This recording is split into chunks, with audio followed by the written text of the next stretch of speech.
안녕하세요. 사연에 빠지다의 DJ 민영입니다. 오늘도 두 가지 사연 준비되어 있는데요. 재미있게 들어주시고 구독과 좋아요 버튼도 꾹 눌러주세요. 그럼 오늘의 사연 함께 만나볼게요.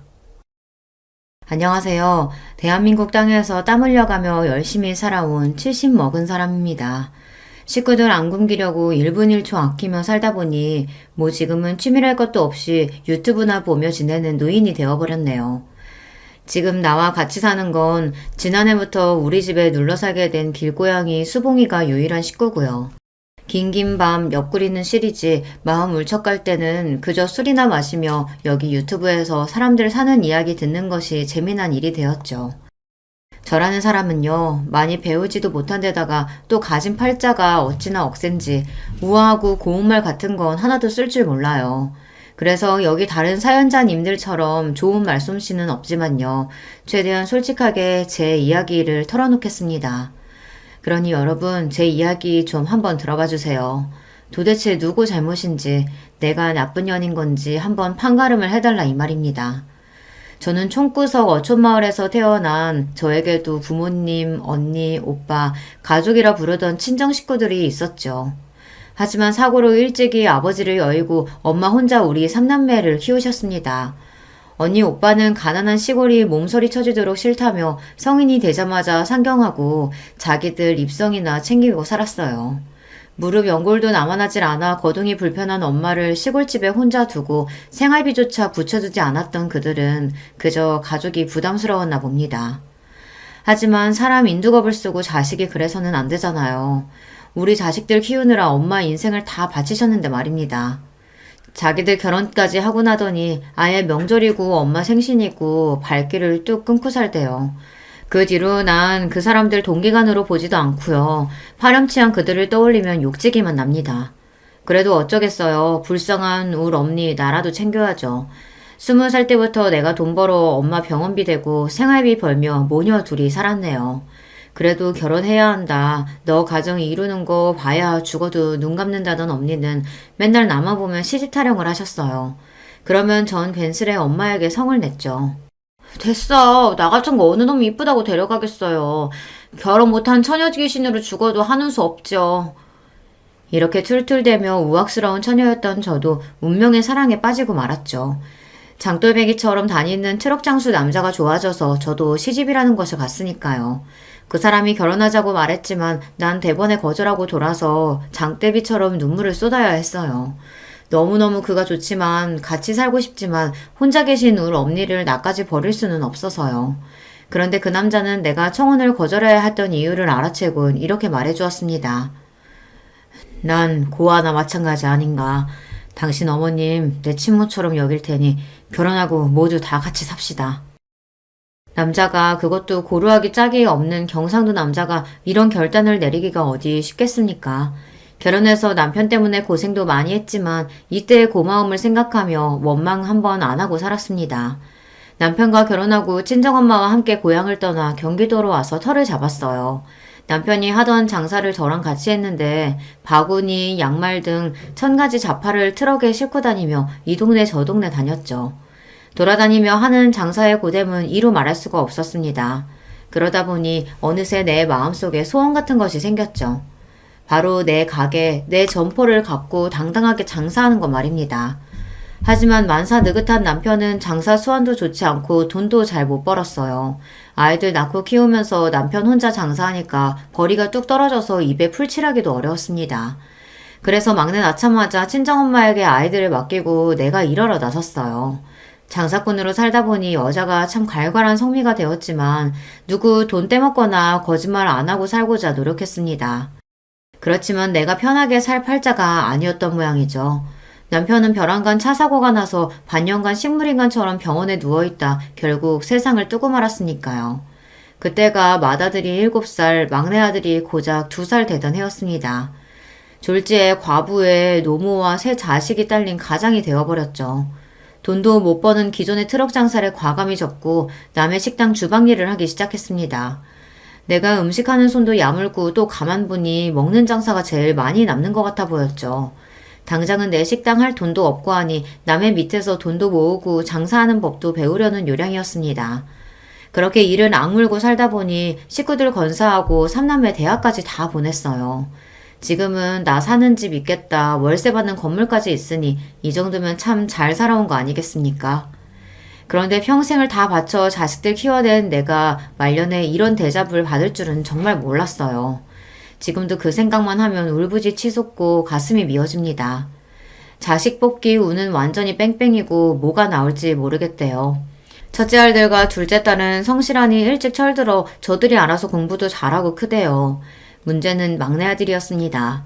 남편이 술 먹고 들어와서 더듬을 때 아주 손모가지를, 아니 다른 곳을 분질러 놨어야 했는데. 주책맞게 이게 무슨 소린지 모르겠네요.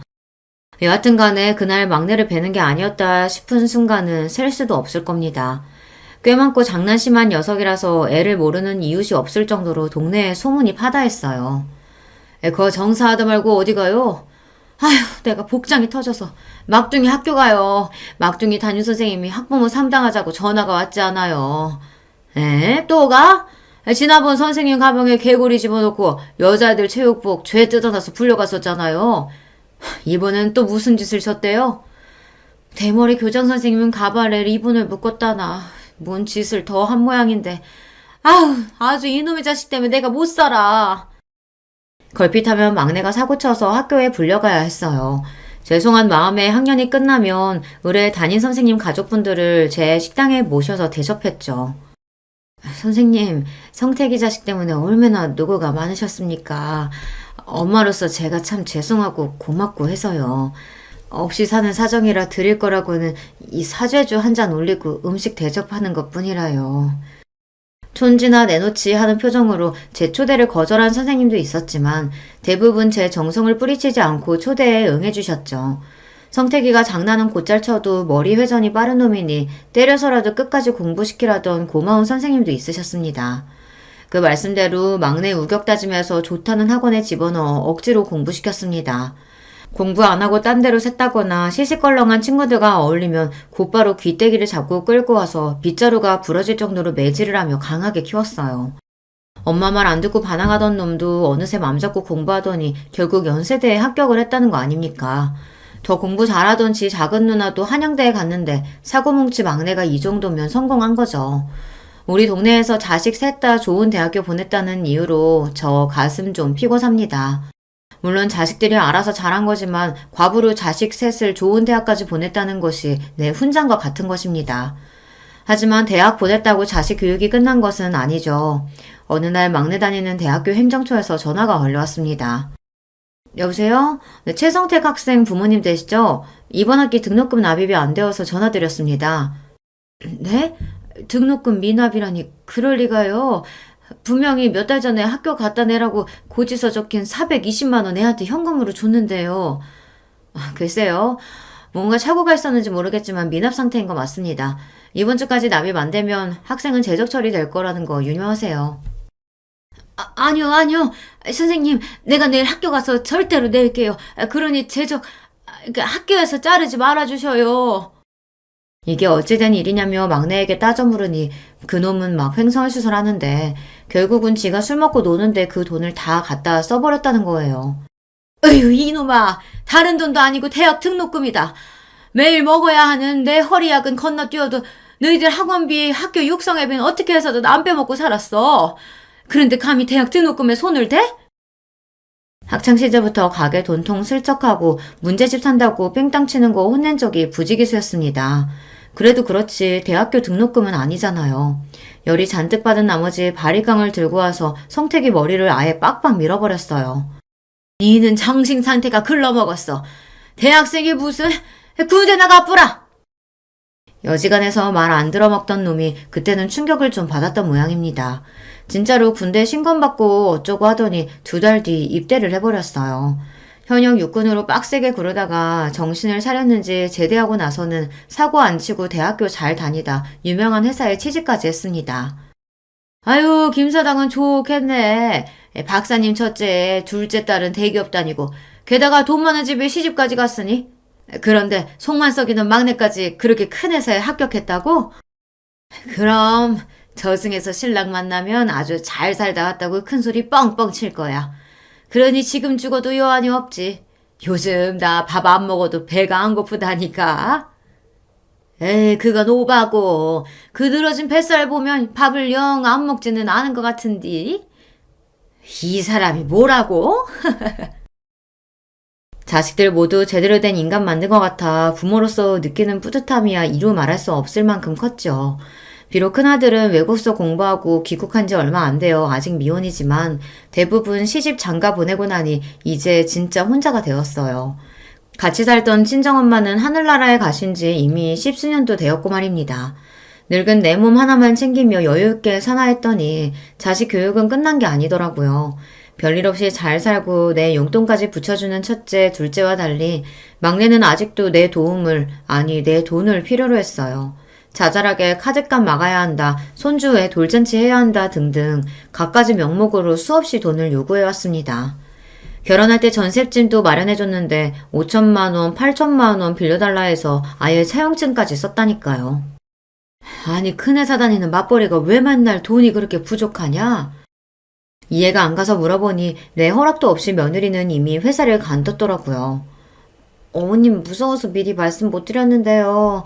아기 낳고 복직하니까 회사 다니기가 너무 힘들어서요. 아휴, 어차피 그만두고 뭐 어쩌겠냐. 그럼 집에서 살림 열심히 하고 서방이랑 자식 실하게 챙겨야 한다. 알겠냐?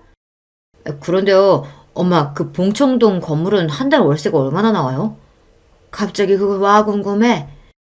사실 회사 사정이 어려워져서 나도 회사 다니기 여간 힘든 게 아니어서요. 거기 건물 관리를 제가 대신 해주면 엄마도 편하고 나도 그 돈을 생활비로. 턱도 없는 소리 마라. 나도 곧 있으면 70이야. 언제까지 식당 일 하겠냐? 너희 형들처럼 엄마 용돈이니 그런 거 달라고 안 한다. 제발 네 앞가림만이라도 해. 너 절대로 그 회사 그만 못 둔다. 알겠냐? 제가 이런저런 단칼에 거절해버리니 다시는 일 그만둔다는 소리 입 밖으로 꺼내지 않았습니다. 그런데 결국 막내 이놈 큰일을 저지르고야 말았습니다. 어느 날 무섭게 생긴 깡패 세 놈이 우리 가게에 찾아와서 난동을 부렸어요. 최성택이 돈을 빌렸는데 기한이 넘도록 안 갚고 있으니 부모가 대신 책임져야지. 네, 아무리 굶었을지언정 사채에만은 손대지 않았습니다. 사채 빚에 가족들이 뿔뿔이 흩어져서 사람 구실 못하고 사는 경우를 여러 보았기 때문이죠. 그런데 멀쩡한 놈이 뭐가 부족해서 사채비까지 쓴 것인지 당장 막내를 불러다 제대로 혼냈어요. 내가 너를 어찌 키웠는데 맨날 너는 이 어미 속을 뒤집는 거냐, 이 화상아. 나는 다급히 그놈 때릴 몽둥이를 찾아다녔습니다. 그 모습에 겁먹은 막내는 도리어 나에게 이렇게 대들었어요. 엄마 그만 좀 하세요. 우리 때문에 요 모양 요 꼴로 사셨다고 시위하시는 거예요? 왜요? 그때 그 한 아저씨한테 못 간 것도 자식들 때문이라고 원망하는 거죠. 니 미쳤냐? 30년도 더 지난 얘기를 못하라 꺼내. 쭈구렁 방태기가 다 된 나한테 뭐 그런 연모가 남았다고? 어쩌면 과거에 그때 엄마가 자기를 버릴지도 모른다는 두려움 때문에 막내는 아직까지 그 오래된 일이 선명하게 남아있나 봅니다. 한 사장, 이 나이 먹고 말하기 남사스럽지만 저에게도 애를 놓고 재치하고 싶을 만큼 좋아했던 남자가 하나 있었습니다. 1992년도 한방눈이 펑펑 내리는 날 그 남자와 얘기 나누던 기억은 보물처럼 가슴에 묵혀두고 가끔 생각만 했었는데 어디 그 이야기나 해볼까요? 고깃집 식당에서 주방 이모로 있을 때인데 한 사장님은 그 옆 정육점 가게 주인이었어요. 한 사장은 몇 년 전 마누라가 도망친 뒤로 딸 하나를 키우고 살았는데 그 애가 우리 둘째 딸과 같은 나이였던가 그랬습니다. 어느 날 식당 가장 바쁜 저녁 시간에 둘째가 홀딱 젖은 생쥐 모습으로 돌아왔어요. 엄마, 제발 우리 다른 동네로 이사 가면 안 돼요? 우리 딸은 내 말 잘 듣고 엇나가는 걸 본 적이 없는 착한 애입니다. 9살 난 애가 엄마 대신에 방 청소도 하고 방에 연탄불 넣으면서도 불평 한 번 안 하는 속 깊은 아이였죠. 그런데 애가 엄마 보러 식당까지 온 데에는 다 그만한 이유가 있었던 것인데 난 마냥 애를 밀어대면서 집에 가라 했습니다. 급기야 둘째는 울음을 터뜨리고 그 모습에 화가 난 식당 사모님이 저한테 소리쳤어요. 아줌마 여기서 쫓겨나고 싶어? 손님들 식사하시는데 왜 애 우는 소리 나게 해? 재수없게. 빨리 애 보내고 주방 들어가요. 황급히 가게 뒤편으로 둘째를 데리고 가서 애 등짝을 철썩철썩 때렸습니다. 엄마 더 곤란해지기 전에 후딱 집에 가지 못하느냐면서요. 엄마, 내 말 한 번만 들어주세요. 우리 반 남자애들이 내 옷에서 냄새 난다고, 빨래 대신해준다고, 화장실 내걸레 빤 물을 나한테 끼얹어 버렸다고. 우리 이사가 나 전학 갈래. 세상에, 어느 쏘글 놈의 자식들이 내 딸내미한테 그런 짓을. 서러워서 꺽꺽 웃는 딸의 모습을 보니 속에서 천불이 나고 네 신세도 엄마 신세 따라가는구나 싶어 울컥한 나머지 딸을 껴안고 나도 같이 울었습니다. 그렇게 딸을 보내고 가게에서 사장님 사모님한테 자리 비웠다고 혼났는데 한이 서리더라고요. 가게 뒷정리를 혼자 다 하고 가게 문 셔터 닫고 의차 일어섰습니다. 그때 눈송이가 하늘에서 나풀나풀 내려오대요. 눈이 참 더럽게 이쁘네. 거지 같은 하루 보낸 내 속은 썩어 문드러질 것 같은데. 저기요, 일 끝났으면 와서 쌍화탕 한 잔 마시고 가요. 일하러 가게 오다니며 그와 마주치면 가볍게 인사나 하던 대면대면한 사이였습니다. 말 한 번 섞은 적은 없지만 그 사람 목소리나 그림자만 봐도 알아채는 내가 이상했습니다. 동네에서 내가 과부인 걸 다 아는데 외간 남자랑 말 섞고 눈빛 나누다가 이웃들 입방아에 오르면 어쩔까 싶어 조심해야죠. 내가 왜 거기서 차를 마십니까? 집에서 애들이 기다리니 얼른 가야 돼요. 그 집딸이랑 우리 집 딸내미랑 같은 반인 건 몰랐어요? 애들 얘기할 게 있으니 잠깐 와봐요. 지금 시장 사람들 다 문 닫고 갔으니까. 남들 볼까 두려운 내 마음을 그에게 들킨 것 같다 놀랐지만 애들 얘기라고 하니까 못 이기는 척 들어가서 한 사장이 내미는 의자에 앉아 그가 준 종이컵을 받아들었습니다. 눈 오는 추운 겨울밤 쌍화차 하나가 뿜어내는 온기가 싫지 않더군요. 아니 너무 따뜻하고 좋아서 종이컵을 두 손 모아 꼭 감쌌습니다. 딸 이름이 혜연이 맞죠? 전학 온 뒤로 짓궂은 놈 몇몇이 괴롭히고 있었답니다. 우리 딸이 그 아이 뒷자리라 자주 봤는데 학부모회 하는 엄마 믿고 까부는 놈들이라 담임 선생님도 못 본 척해서 혜연이가 많이 힘들어했대요. 안 그래도 내일 날 박는 대로 학교 가서 그 자식들을 확 죽이 삘라고 했어요. 그놈들 이름이 뭐랍니까? 그때 정육점 가게에 있던 라디오에서 심수봉의 노래가 흘러나왔습니다. 그대 내 곁에 선 순간 그 눈빛이 너무 좋아. 순간 이상한 경험을 했어요. 흐르던 시간이 멈추고 내리던 눈도 멈추고 난로 곁에 앉은 그 사람과 나 둘만 세상에 존재하는 것 같은 느낌. 더 이상 말을 하지 않았지만 우린 느낄 수 있었습니다. 당신과 나 서로 좋아하고 있군요. 노을처럼 붉게 달아오른 얼굴을 보이기 싫어서 냅다 거기서 뛰어나왔습니다. 그날 이후 식당 일 마치고 나오는 시간이면 한 사장이 나를 집까지 바래다 주었습니다. 서로 별말은 안 했지만 원래부터 그런 사이였던 듯이 마치 그래도 된다는 듯이 말이죠. 같이 포장마차 우동을 먹고 걸어가며 이야기하는 것뿐 별다른 짓도 안 했어요. 하지만 소문은 살에 살을 더해져 회개망측해져 버렸습니다. 엄마 진짜야? 식당 사장님이 엄마 갖고 재혼할 거라 했어요. 정육점 아저씨랑 살려는 거지. 나 싫단 말이야. 우리 아빠는 한 분이야. 엄마 결혼하지 마. 다른 두 아이까지 합세해서 애들은 제가 결혼할 거라는 소문을 들었는데 진짜냐고 물었습니다. 아무리 내 새끼들이라지만 그 순간 어느 동네 사람들이 묻는 것보다 나에겐 더 무서웠어요. 내가 뭐 잘못한 것도 없는데 괜히 나쁜 짓 하다 잡힌 범죄자가 나고 애들은 형사 같았습니다. 그렇지만 난 결정을 해야 했어요. 어정쩡하게 한 사장과 이렇게 연애하다가는 시장에서 내 꼴만 우스워지고 애들 앞에 떳떳한 엄마로 있을 수 없으니까요. 어쩐 일로 자네가 날 먼저 만나자 했어? 기분 참 괜찮네. 여기 김치우동이 기가 막히다. 아줌마, 여기 김치우동이랑 소주 한 병이요. 당신 덕에 가슴 떨리고 행복했죠. 그치만 우린 여기까지여요. 난 어디선가 잘 살고 있을 테니 정희 아빠도 건강하게 잘 살아요. 따끈하게 놓인 우동을 그대로 두고서 내 할 말만 내뱉고 혼자 나와버렸습니다. 집에 와서 소주 한 병을 마시며 그날 처음으로 술의 맛을 알게 됐습니다. 이후 외로운 나에게 소주는 유일한 친구이자 한풀이 상대가 되었죠. 곧바로 나는 다른 동네로 이사 갔기에 그 후 한 사장이 어떻게 사는지는 몰랐습니다. 그저 딸 중학교 졸업식 날 먼발치에서 그 반질반질한 얼굴을 본 게 마지막이었어요. 너희들이 새아빠 어쩌고 하는 소리 듣기 싫어서 그 사람 떠난 지가 30년도 됐어. 근데 그게 왜? 내가 왜 너한테 한 사장 얘기를 들어야 하냐? 그거 아세요?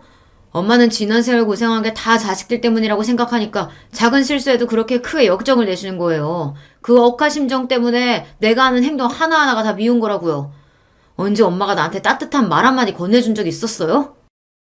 그대로 막내는 방문을 걷어차고 집에서 나가버렸습니다. 저 자식이 그래도? 지 잘못한 거는 생각도 안 하고 막내놈은 저렇게 엉뚱한 생각이나 하며 엄마 탓이나 하고 있었어요.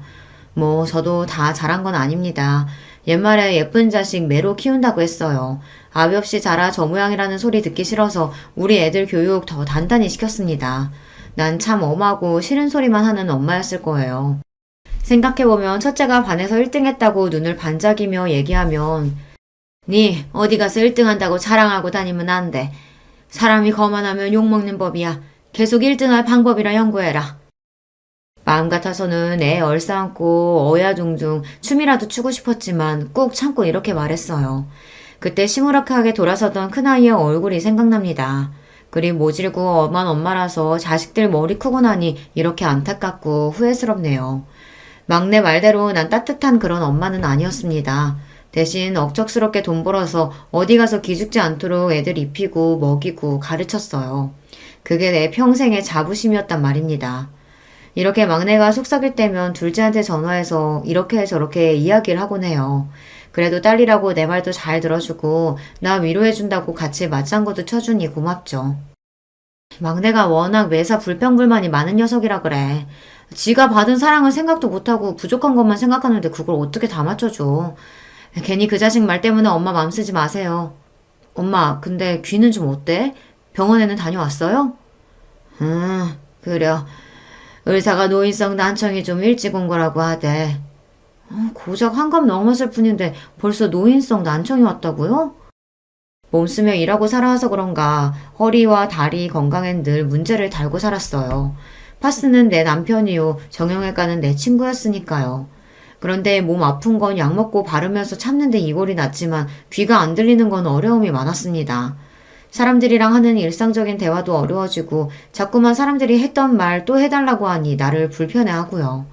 내 말이 잘 안 들리다 보니 원래도 갈갈했던 목소리가 더욱더 커져버렸어요. 얼마 전 버스 타면서 길을 묻는데 기사 양반이 귀를 막으며 얼굴을 찌푸렸어요. 할머니 조용조용히 좀 말하세요. 귀처 화통을 삶아드셨나 왜 이렇게 크게 말하세요? 난 그냥 하는 말인데도 목소리가 크니까 화난 것처럼 들린다고 주변에서 오해하니까요. 이 생활이 1년, 2년 지나다 보니 단순한 의사소통 문제가 아니라 내 감정에 문제가 생기대요. 야, 내 그 소튼 여기다 갖다 놓으라고 말하지 않았냐? 아이쿠야, 어머니 애 떨어지겠어요. 그냥 말씀하시면 되지 왜 그렇게 성을 내세요? 아니, 난 그냥 말한 것인데. 여보. 잘못한 것도 없는데 시어머니가 화내고 욱한다며 며느리는 제 남편한테 달려가 이르는 꼴이란. 그러면 또 막내 아들놈은 쫓아와서 엄마는 아버지 제사상 도와주는 며느리한테 잘 좀 대하지 이게 뭐냐. 왜 자식들을 못 잡아먹어 안달이냐. 이렇게 저한테 한 소리 해댔어요. 내가 귀머거리 같이 안 들리고 소리 버럭버럭 지른다고 해서 그때부터 자식들이 날 싫어하게 되었을까요? 나도 늙고 병들고 싶어서 그런 게 아니라 늙다 보면 몸이 그렇게 되는 건데 내 입장에서 참 억울해요. 그러다 작년 명절에 막내 며느리와 감정 싸움까지 번진 적이 있습니다. 음식 남기고 버리면 못 쓴다. 남긴 잡채는 싸줄 테니까 집에 가서 데펴 먹어라. 요새 누가 음식을 남김없이 싹싹 먹어요. 우리 친정에서는 남기는 만큼이 교양이라고 하셨어요. 다 먹어치우는 건 옛날 머슴들이나 하는 거라고. 뭐라고? 머슴? 니 지금 시애미한테 천한년이라 하고 하는 기가? 말하는 꼬라고는 아주 지 엄마를 똑 닮아가.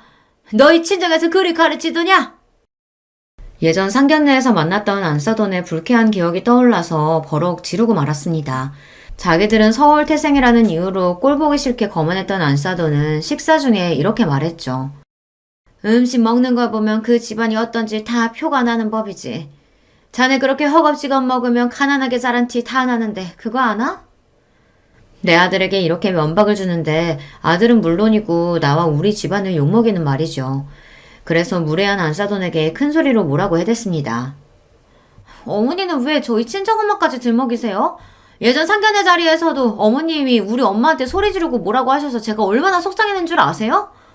그래서 너는 시집오지 몇 년이 된 지금까지 그걸 가슴에 담아두고 시애미한테 화내는 게냐? 그럼요. 그런 게 어디 잊혀지나요? 제가 어머님한테 시집살이 당한 이야기 하려면 밤새도 모자라요. 아주 의문스럽고 앙큼한 며느리지 않습니까? 막말로 그 사돈댁이 먼저 내 체면을 깎아내리는 말을 했었는데 그럼 예예 다 맞습니다 하고 제가 참고 넘어갔어야 했나요? 그런데 며느리는 그 외에도 나에게 억울했던 일, 혼나고 집에 가서 운 일 등등 원망을 퍼부었습니다. 나도 너같이 옹졸한 며느리 필요 없으니까 집에 오지 마라. 꼴도 보기 싫다. 이렇게 며느리 하는 원망 나도 성을 내며 나왔고 며느리와 감정의 골이 깊어졌습니다. 그렇게 왕래 없이 지내던 중 내가 올해 칠순을 맞이했다며 큰아들이 전화를 했어요. 얘기 들으셨어요, 어머니? 응? 무슨? 막둥이가 이제야 철이 드나 봅니다. 저랑 둘째한테 연락 돌려서 이번 어머니 칠순잔치는 자기가 다 알아서 할 거니까 형 누나들은 가만히 있으라고 신신당부하던걸요. 그놈이 무슨 거창한 계획이 있는지 어머니한테 비밀로 모르는 척하라고 신신당부까지 했어요. 그래? 그 녀석 엉뚱하기도 하지. 알았다. 나는 아무것도 몰라요 하고 있으마. 막내 며느리와 다투고 난 뒤 마음이 불편했는데 날 위한 깜짝 잔치를 준비했다는 말에 웃음이 절로 나오더군요. 그래. 우리 막내가 이렇게 자상하고 귀여운 구석이 있었지. 그리고 설레는 마음으로 은근히 칠순잔치를 기대하고 있었습니다. 하지만 난 아주 헛된 꿈을 꾸고 있던 거예요. 아주 개같은 꿈을요. 어느 날 모르는 남자들이 가게에 찾아왔어요. 김순애 여사님 맞으시죠? 그래, 내 이름이 맞는데 무슨 일이시오? 자, 다들 시작하자고. 흰옷 입은 남자 셋이 저들끼리 서로 눈짓을 하더니 한 명씩 내 팔다리를 부여잡고 끌어갔습니다. 이놈들아! 너희들이 누구기에 나를 어디로 데려가는 거냐? 내 아무리 발버둥을 쳐봤지만 젊고 힘이 센 남정네들에게 어찌 할 바가 있었겠습니까? 그대로 끌려가서 병원 마크가 그려진 승합차에 탔습니다. 사람 살려! 도움을 청했지만 내 목소리가 묻힌 채 끌려가 내가 갇힌 곳은 바로 정신병원이었어요. 영문 모르고 잡혀왔으니 나를 풀어달라 요구하고 소리 높여 발광하자 간호사들이 와서 강제로 나한테 주사를 놓아 짐승처럼 잔재웠습니다. 의사 선생님, 나 멀쩡한 사람이에요. 귀가 좀 멍멍하니 잘 안 들리는 거 말고는. 그런데 내가 왜 여기 있어야 돼요? 이미 가족분들, 그러니까 자녀분이 동의했습니다. 병속 폭언과 폭행을 일삼고 분노조절장애와 조현병 증세까지. 말도 안 돼. 내가 무슨 정신병이 있다고. 자식놈들에게 화가 나서 악을 쓰고 다리로 땅을 쾅쾅 찍자 의사는 태연하게 배를 눌렀습니다. 그러면 밖에 있던 남자 간호사들이 들어와서 나를 번쩍 안아들고 병실에 패대기 쳤습니다. 아, 나는 이대로 정신병자처럼 이곳에 갇혀서 생을 마감하게 되는 것일까. 지옥 같은 정신병원 생활보다 힘들었던 건 자식으로 인해 이런 일을 당했다는 것이죠. 매일 밤 아주 작은 환기창으로 달을 보며 평생 처음 소원이란 걸 빌었습니다. 제발 날 여기서 꺼내주셔요. 고생만 하고 살아온 거 하느님 아시죠? 말년의 일에 미친년으로 마감할 수는 없습니다. 정성스레 하늘에 비르다 보니 정말 응답하신 걸까요? 어느 날 발갓 활보 시간에 옥상 정원을 청소하고 있는 남자 노인 얼굴을 보니 내가 아는 사람이었어요. 그는 바로 그 옛날 내가 연모했던 한 사장님이었어요. 한 사장님? 제 목소리를 들은 그는 빗자루질을 하느라 굽히고 있던 허리를 펴고 두리번거렸습니다. 그 얼굴을 자세히 보니 비록 세월의 흔적으로 변했지만 똑똑히 알아볼 수 있었습니다. 내가 기억하는 그 한 사장이 분명했어요. 나를 기억해요? 많이 늙었지만 말입니다. 처음엔 한자구 옷 입은 나를 경계하다가 내 얼굴을 한참 보던 그는 결국 알아봐 주었어요. 알아요, 혜연 엄마. 아니, 수님씨. 저기요, 날 좀 도와주오. 난 한 사장에게 첫째와 둘째의 휴대폰 번호를 불러주며 내 상황을 대신 알려달라고 빌다시피 부탁했습니다. 그의 도움으로 다음날 둘째 딸이 병원에 찾아와서 난 겨우 풀려날 수 있었던 거예요.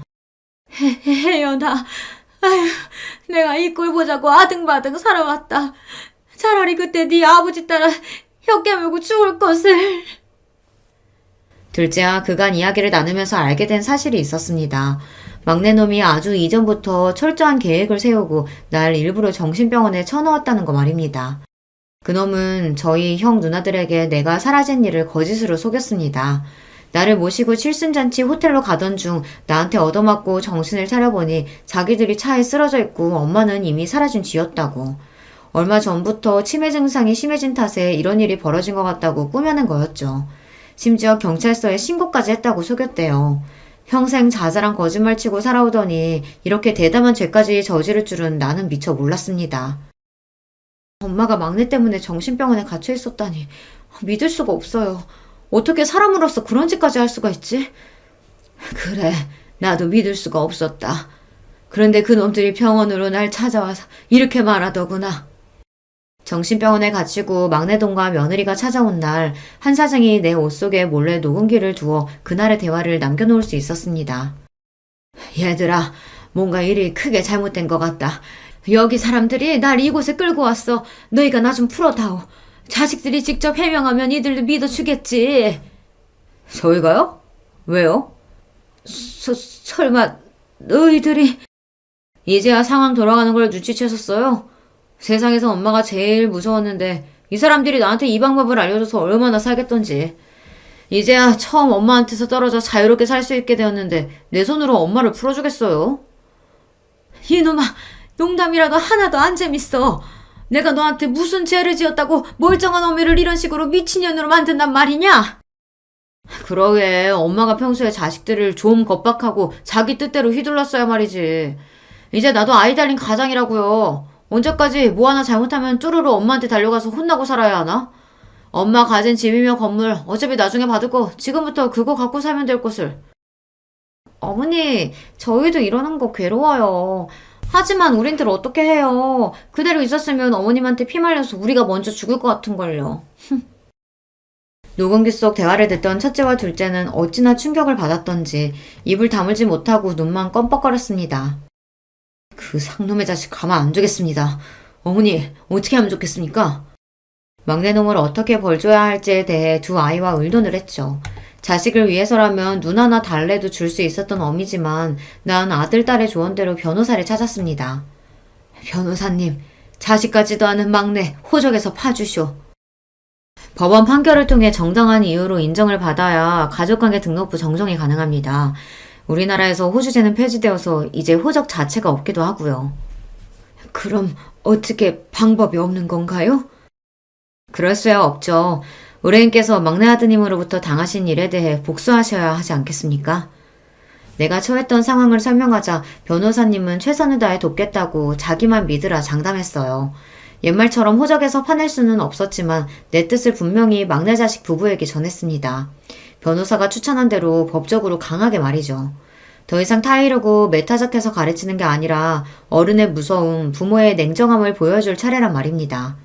시간이 얼마 흐르지 않아 성태기와 그 마누라는 날 찾아와 빌어댔죠. 하지만 아직도 정신을 못 차렸는지 사죄부터 하지 않고 저들이 처한 상황부터 해결해달라고 하는 꼴이란. 세상에 이런 법이 어디 있습니까? 엄마가 빚쟁이도 아니고 제 쥐꼬리만한 월급을 완료하뇨. 그렇게 가져가시면 우리 식구들은 어떻게 살라고요? 엄마 그렇게 매정한 분이셨어요? 우리 최 씨 집안에서 당신은 내 자식이 아니요. 나한테 빌려간 돈 안 갚으면 압류해서라도 받아야지. 안 그러니 얘들아? 당연하죠. 성택이 너 사람이 그러면 안 된다. 어? 저희 도와주실 거 아니면 고모는 좀 빠져주시죠. 어머님, 우리는 어머님이 진짜 치매가 세게 온 줄 알고 7차 병원에 갔던 거지 다른 뜻은 없었어요. 그러니까 제발 노여움 푸시고. 참나. 이봐요 재수씨. 우리한테 와서 뭐라고 했죠? 엄마 실종 신고하고 안 들어오면 엄마가 소유했던 집이며 건물 다 당신들이 관리하겠다고 우리 설득하려고 들었지. 결국은 엄마 재산 노리고 정신병원에 감금해놓고 어디 뻔뻔하게 얼굴을 들고 다니는지 원. 뭐? 형! 말이면 단 줄 알아? 형이나 누나도 우리랑 다 같은 흑심 품었었잖아. 겉으로는 착한 척, 엄마 걱정하는 척 하면서 실은 속으로 엄마가 실종되고 사망 처리되길 바랬던 거 아니야? 형도 엄마 유산 바랬던 거 아니냐고. 막내놈이 형에게 대들자 아예 두 아들놈은 멱살잡이 하는 상황까지 오고야 말았습니다. 그 광경을 보니 내 속에서 불이 나더라고요. 나도 모르게 막내놈의 뺨을 후려 쳐버렸습니다. 어디 내 장남 멱살을 잡아? 아저씨가 뭔데? 당장 내 집에서 나가라. 분명히 말하지만 너희는 내 자식 아니니까 이 집에 찾아오지도 말고 내 돈이나 얼른 갚아. 안 갚으면 계속 그렇게 월급 차압 당할 거라는 것만 똑똑히 알고. 변호사의 조언대로 채권 강제 집행인가 하는 법원 명령을 받아 아들의 월급 380만 원 중 절반을 차압했으니 저들이 먹고 살기 힘들기도 하겠죠. 하지만 불효막심한 막내에 대한 단죄는 이것이 끝이 아니었습니다. 두 남매가 나를 위해 진짜 칠순잔치를 준비해서 서울 강남의 유명한 호텔에서 흥겨운 시간을 보내고 있었죠. 당연히 막내는 그 자리에 초청하지 않았고요. 그런데 둘째 손주들의 귀여운 축하 노래 중 어찌 알고 왔는지 막내 아들과 며느리가 그 잔치에 들어왔어요. 설마 미운 내가 보고 싶어서 칠순잔치까지 왔겠습니까? 뭐 월급 압류 풀어달라 사정할 목적이었겠죠. 내 자식이지만 이젠 나도 그 시꺼먼 속내에 속아 넘어가지 않습니다. 이 자리에 있어서는 안 될 사람들이 왔네. 첫째야 둘째야 쟤네 끌어내라. 저도 자식이에요. 하나뿐인 어머니 칠순잔치에 아들인 제가 빠져도 되겠습니까? 아, 그러세요? 어쩌나? 사실 나는 자식이 둘뿐이었어요. 거기 자네들은 내 모르는 사람이니 이 좋은 잔치에서 나가주실랍니까? 정말 왜 이렇게까지 하시는 거예요, 엄마? 차라리 원래 엄마 성미대로 메타적하고 차라리 욕을 날리세요. 안 어울리게 서울말 쓰며 자식인 우리한테 존대하시냐고요. 진짜 소름 끼치게. 나는요. 나랑 하등 상관없는 남한테는 그래도 예의 지키고 사는 년입니다. 그쪽이랑은 완전히 남이니까 이러죠. 뭐 이렇게 내 잔치에 온 김에 거기 차린 뷔페나 먹고 가요. 옛날에도 좋은 잔칫날 동네 버렁쟁이들까지 다 먹였으니까. 나는 더 꼴도 보기 쉽지 않다는 듯 잔치 내내 막내를 투명인간처럼 대했습니다. 보다 못한 둘째 딸이 날 타이르더군요. 엄마, 이제 그만 성택이네 용서해 주세요. 얘기 들어보니까 얘네들 그동안 고생도 많이 하고 진짜 반성 많이 했대요. 딸의 얘기에 나는 가자미 눈으로 쏘아보며 호통을 쳤습니다. 내 허락도 없이 오늘 잔치한다는 것도 네가 저놈들한테 알려준 게냐? 너 역시 엄마 무시하고 네 멋대로 굴다가 막내 꼴 되고 싶으냐? 내 불효령의 둘째 딸과 사이는 절대 그런 일은 없다며 나에게 빌고 잘못했다고 했습니다. 마지막 순서로 오신 손님들에게 감사 인사를 드리려던 찰나였죠. 그런데 나는 들고 있던 마이크에 대고 예정에도 없던 이야기를 하기 시작했어요. 보잘것없는 이 늙은이의 칠순잔치를 두 자식이 합심해서 열어준 것에 고맙구나. 또 바쁘신데도 불구하고 여기까지 와주신 손님들께 뭐라 감사의 말씀을 드려야 할지 모르겠습니다. 아까 중간에 한번 소란을 피웠죠. 내 치부이고 내 허물이지만 난 감추는 법을 모르는 사람이니 여기 계신 모두에게 얘기 드리죠. 저 막내 아들인 놈이 이 애미한테 무슨 짓을 했냐면요. 그 자리에서 그놈들이 벌였던 천인공노할 짓을 한 푼도 더하거나 빼지 않고 온전히 사실 그대로 밝혔습니다. 순식간에 웅성거리며 막내 아들과 며느리에게 수십 수백 개의 눈이 향했고 비난과 욕설이 나오기 시작했죠. 예상치 못한 상황에 막내 아들과 며느리는 아연 실색하고는 그대로 주랭랑을 쳐버렸습니다. 그러자 다른 두 자식들 또한 몹시 당황했습니다. 애들이 진땀을 흘리며 손님들에게 해명하고 분위기를 수습했지만 거기에서 이미 내 칠순잔치는 파장이 되어버리고 말았죠. 한 사람 한 사람 오신 손님들이 가시는 걸 나는 멍하니 바라보고 있었어요. 어머니가 막내에 대한 원망의 마음 이해합니다. 그렇지만 우리 가족의 일을 이렇게 만천하에 공개까지 했어야 했어요. 내 지인들, 친척분들 앞으로 어떻게 보라고요. 정말 너무하세요, 엄마. 막내가 저렇게까지 엇나간 데에는 이토록 심하게 구는 엄마의 탓도 있다는 생각 안 해보셨어요? 내 칠순을 축하해주겠다는 자리에서 남은 자식들까지 이렇게 날 비난하고 탓하니 그렇게 서러울 수가 없더군요. 그래! 자식놈들 다 필요 없다! 너희도 그만 썩 나가! 그렇게 첫째네 둘째네 가족들도 나가버리고 그 넓은 홀에 나 혼자 덩그러니 남았습니다. 아니, 그 자리에 남아준 단 한 사람이 있었죠. 내가 정신병원에서 탈출할 수 있게 도와준 한 사장님이요. 그는 서러움에 끄끄 울고 있는 내 어깨에 손을 얹으며 곁에 있어 주었습니다. 내가 원래 성질머리가 이렇게 고약해요. 그래도 내 잔치인데 남은 자식들까지 저렇게 날 탓하고 떠나가네요. 한 사장님, 내 인생은 엉망진창이었나 봐요. 나는 겨우 딸 하나인데 호래비로 열심히 키웠대도 지금 이래 혼자 아닙니까? 키우는 수고만 있지 부모 마음 하나 몰라주는 게 그게 자식이에요. 하던 정육점도 어음 못 맞고 부도났는데 돈 없는 아비는 아비 대접도 안 해줘요. 지가 돈 벌어 대학 등록금 내고 시집도 제 돈으로 갔다면서 아버지 사는 집에 코빼기도 잘 안 비춤디다. 병원에서 청소하면서 이렇게 나 혼자 먹고 살고 있잖아요. 들어보니 한 사장님의 사연도 참 기구하고 탔겠어요.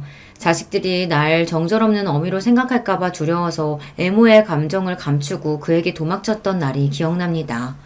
그런데 다 늙은 지금 내 인생에 무엇이 남았는지요. 자식이요? 아니면 어느 정도 모은 재산이요? 난 이제 새 인생을 살기로 작정했습니다. 좀 더 아껴서 자식들 앞으로 큰 유산이나 남기려고 했던 마음 버리고요. 모아놓은 돈 내가 다 쓰고 살다 죽기로 했죠. 평생 하던 식당을 처분한다는 소식에 맏아들과 둘째 딸이 오랜만에 찾아왔습니다. 그 잘되던 가게를 왜 정리하냐고 묻더군요. 이놈들아, 내 가게 내가 원할 때 정리도 못하냐? 70 넘은 내가 죽을 때까지 돈 벌면 뭐해? 너희들 앞에 유산밖에 더 되겠어. 어떻게 된 게 내 건강 걱정하면서 가게 그만두라는 자식놈이 하나가 없다냐? 내가 참 헛살았어. 엄마, 옛날 망원동에서 정육점 하던 아저씨 요즘 만나고 다니시죠? 그분하고 살림이라도 차리려고 이러시는 거예요? 다 늙어서 무슨 추태예요. 곱게 사시던 대로 사셔야죠. 그 아저씨 다 엄마 돈 노리고 그러는 거라고요. 끝까지 자신들 잘못은 뉘우치지 못하고 이 엄마의 서운함은 몰라주는 아들, 딸이 몹시 밉고 화가 났습니다. 그래, 설령 내 돈 탐나서 그러면 좀 어떠냐? 나 외로울 때 옆에서 같이 소주 한잔 해줄 사람은 내 자식이 아니야. 그 사람이지. 나 아플 때 병원 같이 갈 사람이 너네겠냔 말이야. 한 사장님이 그렇게라도 해준다면 난 그걸로 족한다. 그와 함께 호의호식하며 남은 여생 살 거다. 죽을 때도 아예 남은 재산 사회에 다 헌납하고 눈 감을 거야. 난 이제 너희 같은 자식들 필요 없다. 내가 길길이 날뛰니까 아차 싶었던지 뒤늦게 자기들이 잘못했다고 첫째와 둘째는 용서를 구했지만 이미 내 마음은 돌아섰습니다. 자식놈들 꼴도 보기 싫어서 내보내고 그저 남은 인생 어떻게 재미나게 살지만 생각하기로 했어요. 봄에는 영산홍 축제도 가고 가을에는 내장산 단풍도 보러 가면서 나도 남들처럼 즐기면서 살기로 했습니다. 그리고 그 옆에는 한 사장님이 동반해주기로 약속했죠. 우리는 둘도 없는 친구처럼 찻집에 가고 영화관에도 가며 정답게 지내고 있어요. 남자로 느껴지는 떨림, 그 역시 나를 여자로 대하고 있지만 천천히 서로에게 다가가려는 마음은 서로 같다고 봐요. 자식 셋은 그 이후로도 끊임없이 시어미처럼 한 사장을 만나지 말라며 조심하라고 내게 잔소리를 했습니다. 그 꼴을 보니 자식만 믿고 살던 내 인생이 구름처럼 허망한 것이죠. 얼마 전 막내 아들 월급에 걸던 차압도 이제 멈추었습니다. 칠순잔치에서 못 볼 꼴을 당한 뒤 나타날 엄두가 나지 않았는지 막내 내외는 조용히 지내더군요. 그러던 어느 날 아들 휴대폰 번호로 걸려온 전화를 받아보니 바로 막내 손자였던 겁니다. 할머니 안녕하세요. 왜 요즘 할머니 우리 집에 안 오세요? 엄마 아빠도 할머니 집에 안 가고요. 싸웠어요? 그래 미안하다 우리 강아지. 할머니가 네 아빠한테 화가 나서 당분간 떨어지기로 했어. 근데 우리 손주 잘 지내고 있냐? 유치원에서 친구들이랑 사이좋게 지내고? 이제 유치원 못 가서 친구들이랑 못 만나요. 왜냐고 물어보니까 엄마가 비밀이 있다고 유치원은 나중에 가자고 하셨어요. 할머니 지난번에 저 티니핑 사주신다고 약속했잖아요. 언제 주세요? 갑자기 그 통통한 볼살에 똘망한 눈의 막내 손자가 몹시 보고 싶어졌습니다. 화가 난다고 이제 자식들 다 필요 없다고 마음의 빗장을 걸어 잠궜지만 천륜을 어찌 끊겠습니까? 손자의 목소리를 들으니 단숨에 달려가서 손자도 안아보고 아들 얼굴도 보고 싶더군요. 내가 압류까지 해버려서 손자 유치원도 못 보내는 게 아닌가 싶어서 변호사에게 연락해서 압류를 해지했어요. 그 일이 있고 난 얼마 뒤 주말 낮에 막내 아들이 집에 찾아왔습니다. 우리 막내 손자도 데리고 말이죠. 아이고 우리 강아지 할머니 보러 왔어? 나도 모르게 신발도 안 신고 뛰쳐나가서 손주를 얼싸안고 집으로 들어왔습니다. 정신병원 사건 이후 처음 아들에게도 엄마처럼 대했고요.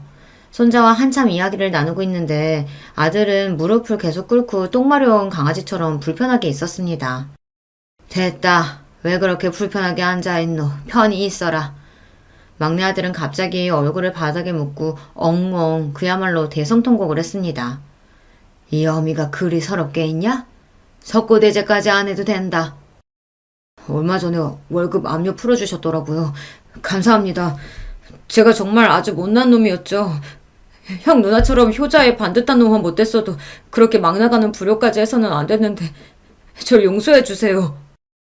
이제라도 알았다면 앞으로 네가 어쩌는지 내 눈 부릅뜨고 지켜본다. 그러고 네 형 누나도 뭐 그리 효자 아니다. 아니 못나게 굴어서 그놈들도 지금 자식처럼 안 보고 있지. 너나 그것들이나 크게 진배 없다.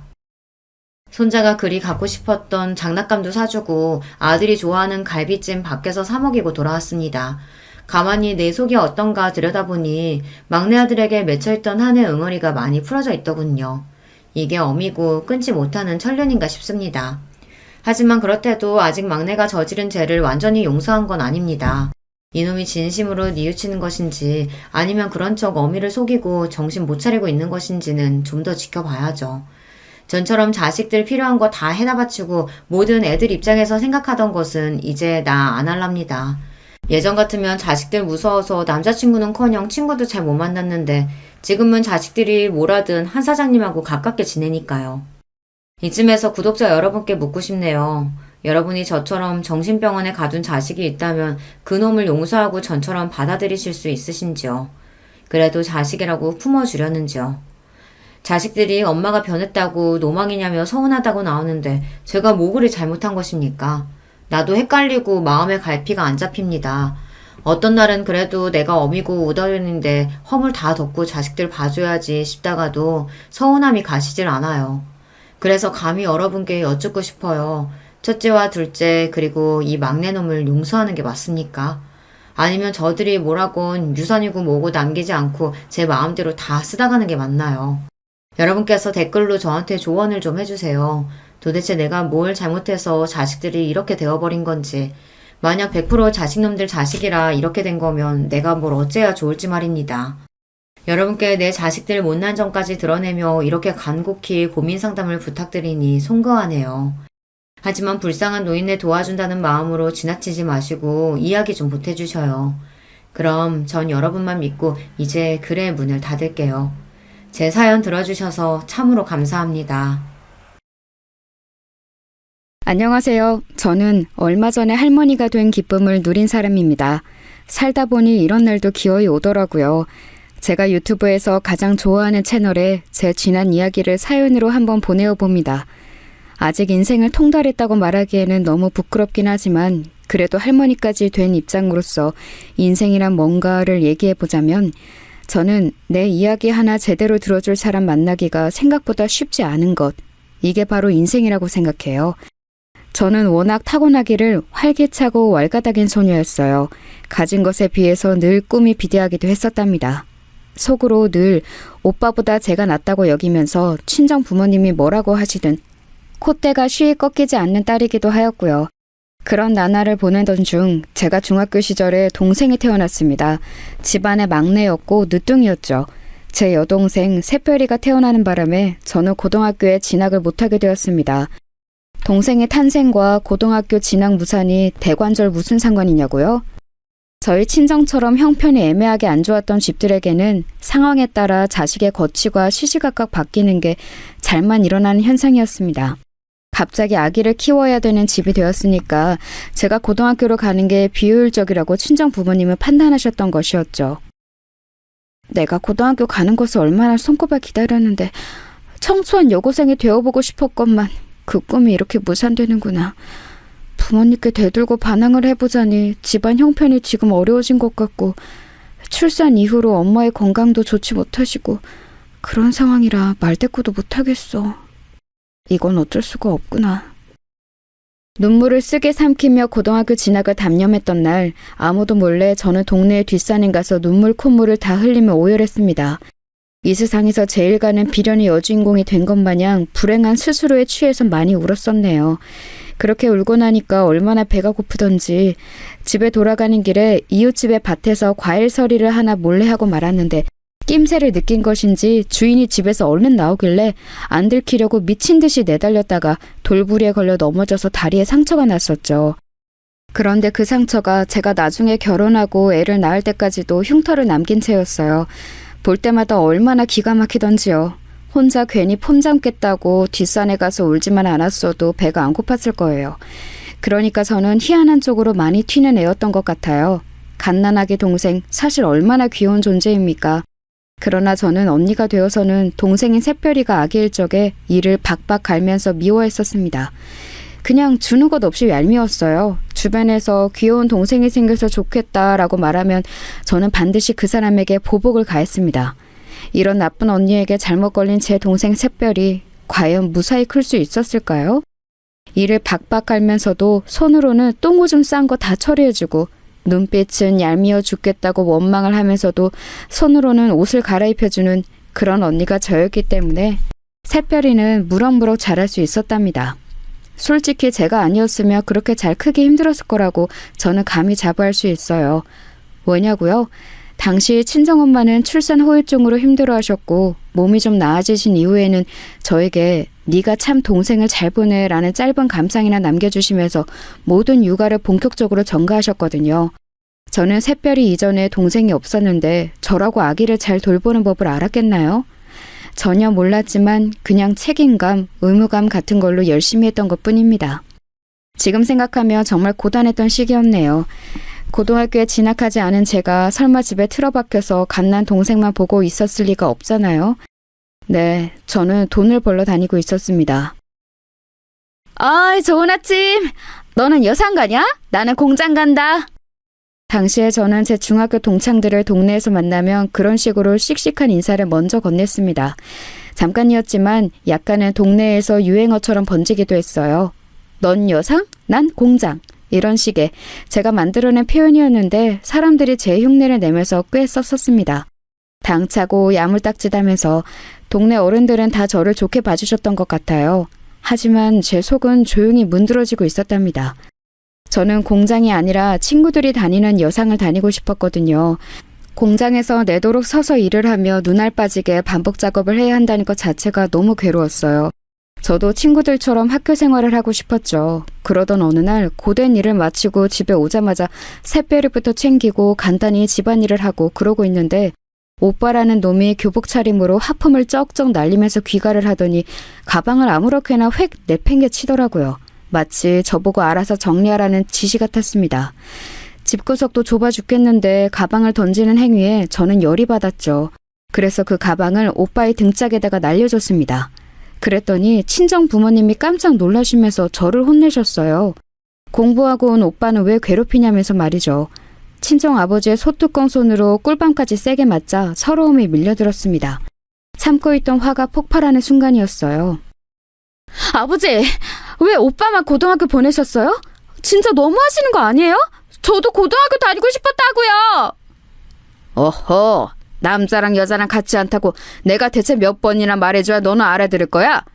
그리고 네 오빠가 너보다 공부머리가 더 좋잖아. 네가 공부를 잘해놓고 따졌으면 지금 내가 이렇게 기가 막히지는 않았을 거다.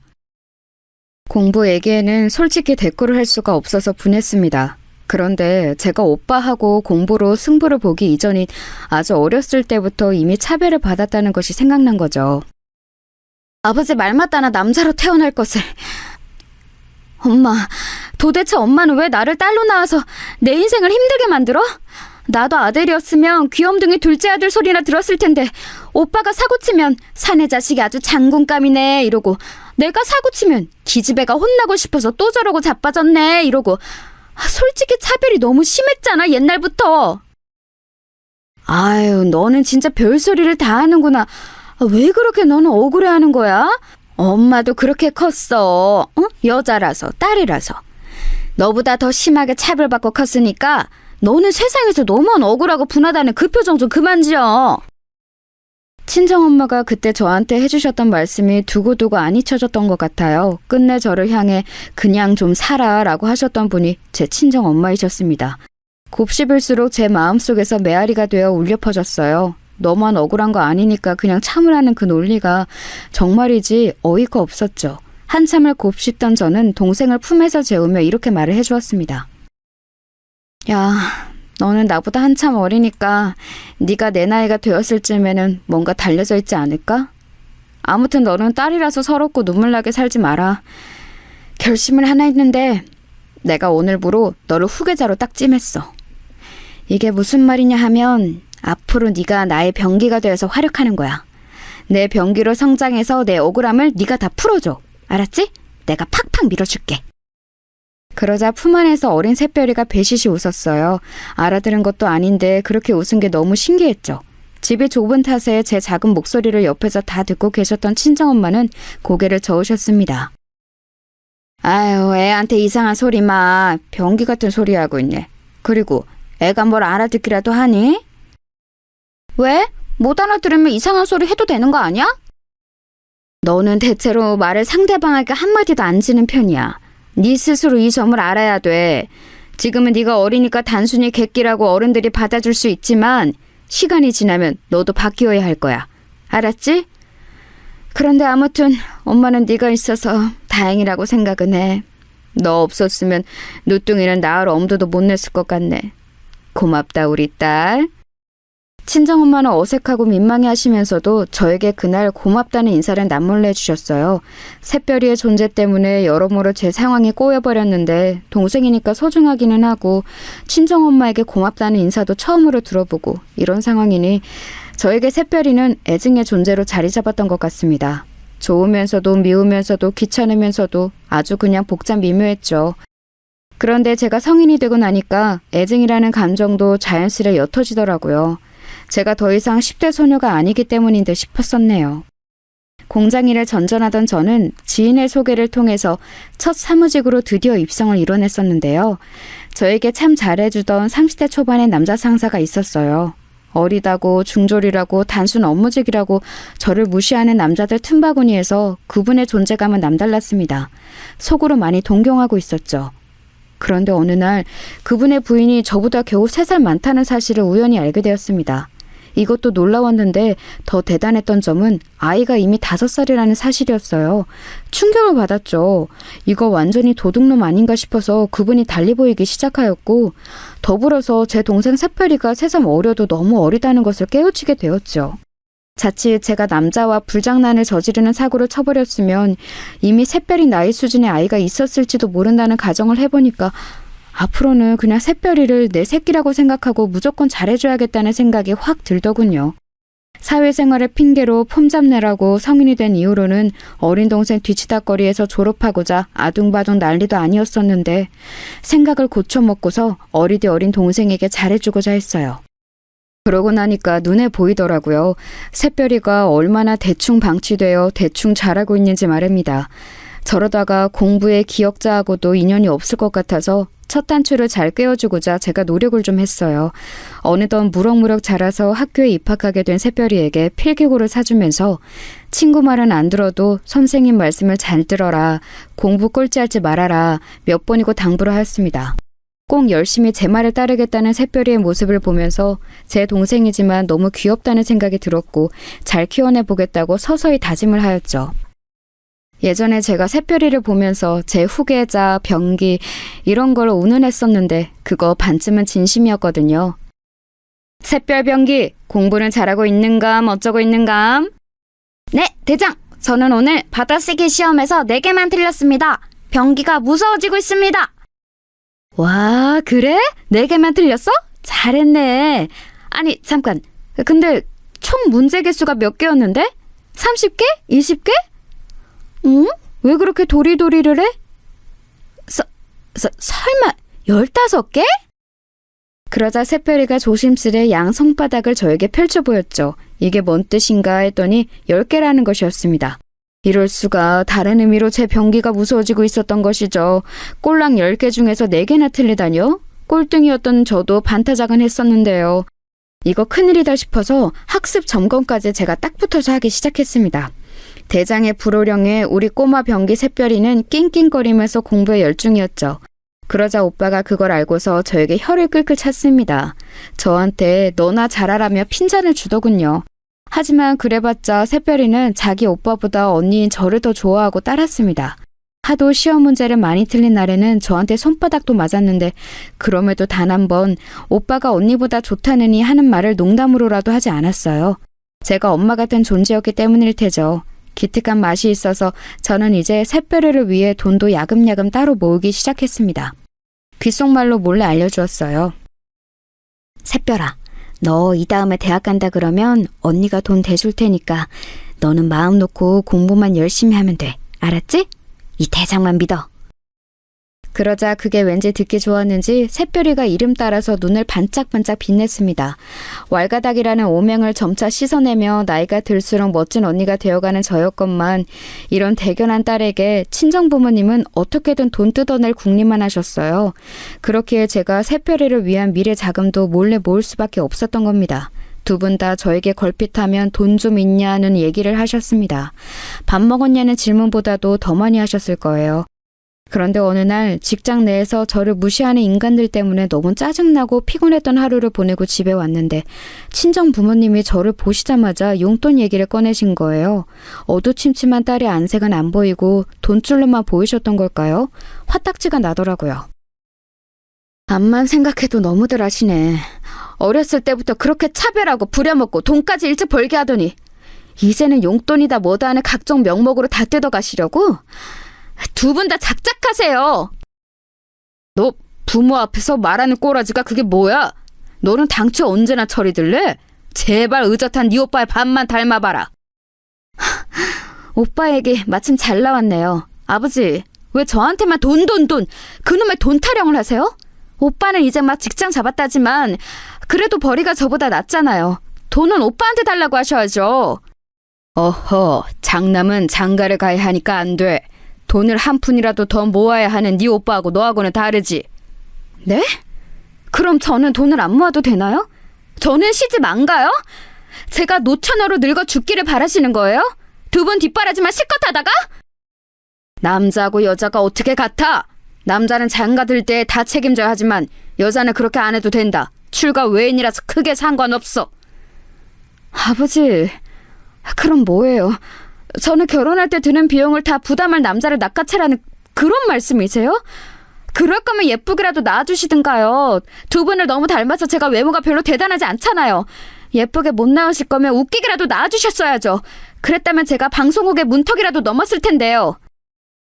그래서 지금 부모 탓이라는 거야? 너 이거 불효야, 불효! 부모가 자식 취급하는 게 너무하니까 자식도 불효이든 뭐든 할 수밖에 없죠. 금 나와라 뚝딱, 은 나와라 뚝딱 하는 방망이도 아니고 왜 저를 자꾸만 돈 나오는 방망이 취급하세요? 왜 저를 멋대로 휘두를 수 있는 방망이로 보시는 건데요? 그 방망이 잘못 회전해서 두 분을 칠 수도 있어요. 한순간에 감정이 확상해서 파국으로 치달을 수 있는 게 가족이죠. 저는 그날 폭발해서 막말을 쏟고 말았고 친정아버지가 열받아서 날리신 귀싸대기를 얻어맞았습니다. 맞고 나니까 진짜 서럽더라고요. 그래서 저는 절대로 제 자식들을 손으로는 직접 안 때리고 키웠네요. 옆에서 지켜보시던 친정엄마가 나셔셨고 이때가 점점 친정엄마의 건강이 살짝 안 좋아지고 계셨던 시기였기에 친정아버지는 화를 더 못 내시고 씩씩거리기만 하셨습니다. 찜찜하게 일단락된 상황을 뒤로하고 돌아서는데 제가 당황하고 말았죠. 새별이하고 눈이 딱 마주친 거예요. 모든 상황을 어린 동생에게 다 보이고 말았다고 생각하니까 너무 창피해서 죽고만 싶었네요. 새별이의 난처한 눈빛을 보기 민망해서 집을 나갔다가 앞에서 담배를 피우고 있던 오빠를 마주쳤습니다. 근데 오빠가 저를 비웃었어요. 하, 꼴 좋다. 내가 너 왠지 아버지한테 한 대 맞을 것 같더라. 내 예상대로 되네. 야, 네가 이런 집에서 벗어나고 싶거든. 시집을 잘 가면 돼. 그러면 지난날이야 어쨌든 간에 네가 이기는 거야. 그런데 너는 아무래도 시집을 이상하게 가서 망칠 것 같다. 사람 보는 눈이 일단 개판인 것 같거든. 갑자기 왜 악담을 하고 그래? 오빠가 뭘 한다고 그딴 소리를 짓거리는 거야? 내가 그렇게 될 거라는 여기는 근거 하나라도 있어? 근거? 당연히 있지. 무슨 말이 필요하겠어. 너는 딱 봐도 박복할 관상이야. 관상 같은 소리하고 자빠졌네. 오빠 관상은 그렇다면 간신배 관상이야.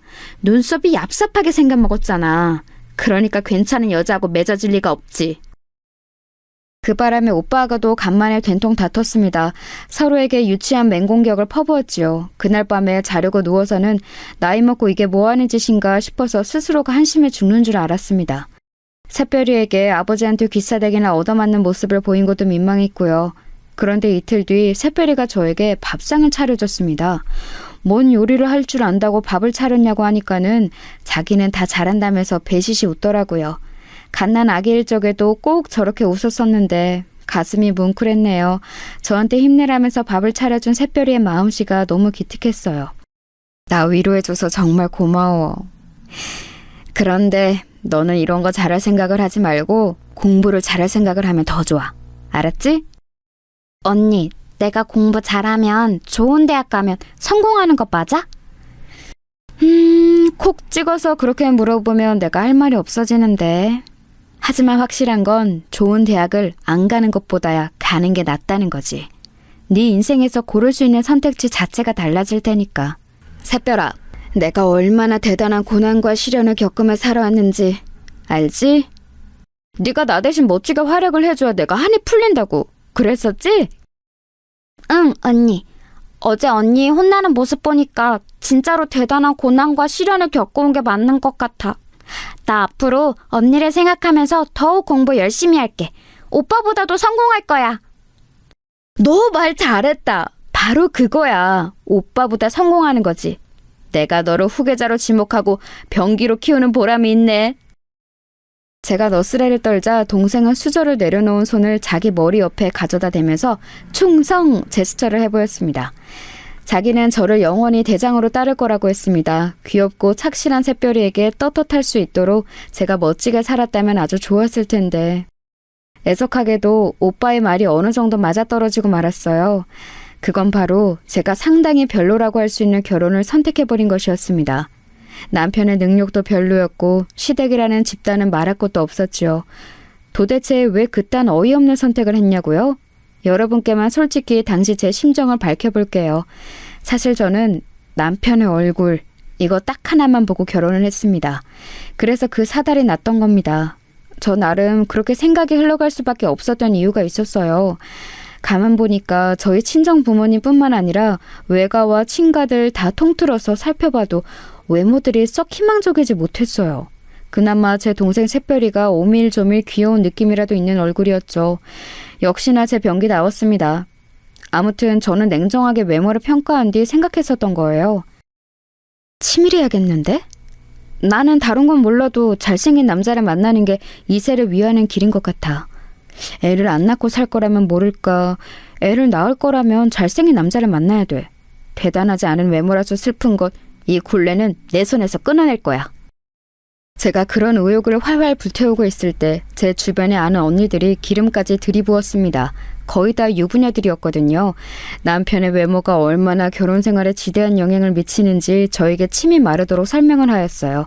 귀가 솔깃했죠. 다들 그렇게 말을 했습니다. 남편이 못생기면 부부싸움 할 때 2배로 열받는다고요. 하지만 남편이 잘생기면 몹시 화가 났을 때도 그냥 내가 참을까라는 생각부터 든다고 그랬습니다.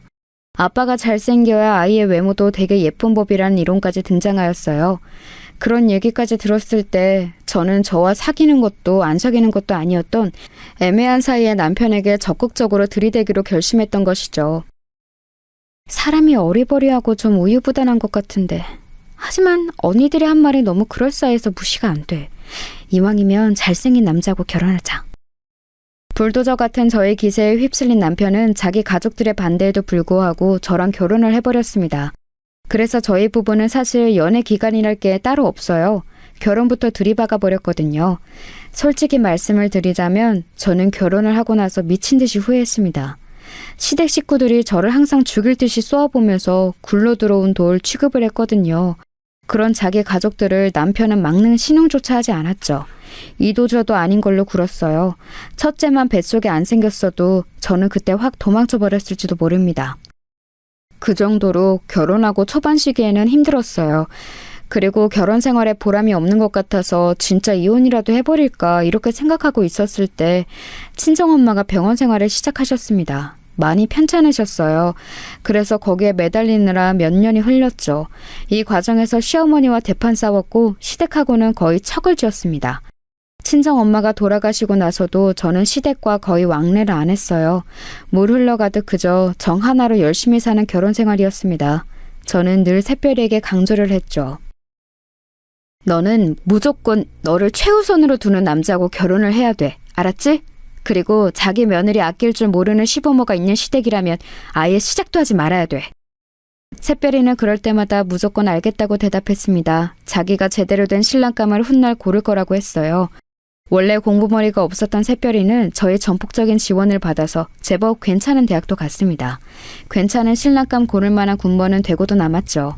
그런데 어느 날 드디어 결혼하고 싶은 남자가 있다고 말을 해와서 저를 놀래켰습니다.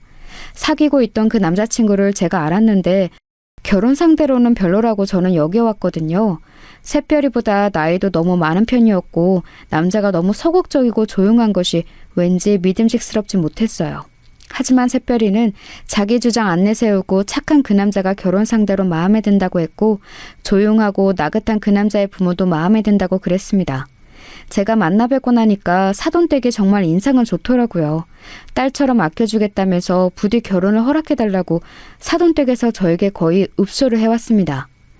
저는 고민하다가 결국 그 결혼에 찬성표를 던져주고 말았네요. 애지중지 키워온 동생이 결혼을 갑자기 해버리니까 가슴이 허했어요. 기분이 이상하더라고요. 그런 저를 잘 아는 것인지 새별이는 결혼하고 나서 행복한 신혼생활의 이야기를 저에게 꼬박꼬박 전해왔습니다. 점치고든 신혼집에 입주하기까지 기간이 꽤 남아 있었기에 새별이는 자기 시댁에서 몇 달을 지내기로 했어요. 저는 그 생활이 괜찮을까 싶어서 걱정이 되었고 새별이와 연락이 잘 되는 것을 위안으로 삼았습니다. 제가 신혼생활을 방해하는 걸까봐 연락을 내킬 때만 주말 같은 때만 해도 된다고 그랬네요. 그러고 나서 몇 주가 평화로이 지났죠. 그런데 좀 미심쩍은 일이 벌어졌어요. 그건 바로 새별이와 연락이 안 되기 시작한 것이었습니다. 달콤한 신혼생활을 보내고 있는 것 같다는 뉘앙스의 안부 인사를 주고받은 게 마지막이었어요. 그 후로 나흘 동안 제가 새별이와 연락을 안 했다는 점이 문득 떠올라서 메시지를 보내놨었죠.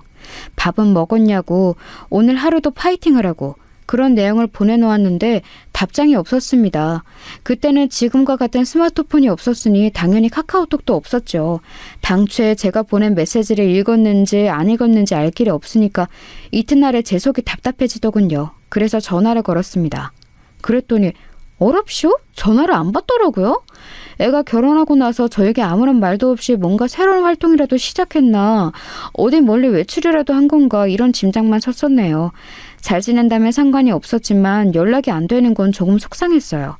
신호음이 멀쩡히 가는 건 전화키를 켜놓기는 했다는 거니까 아마 바쁜 사정이 있을 확률이 높았죠.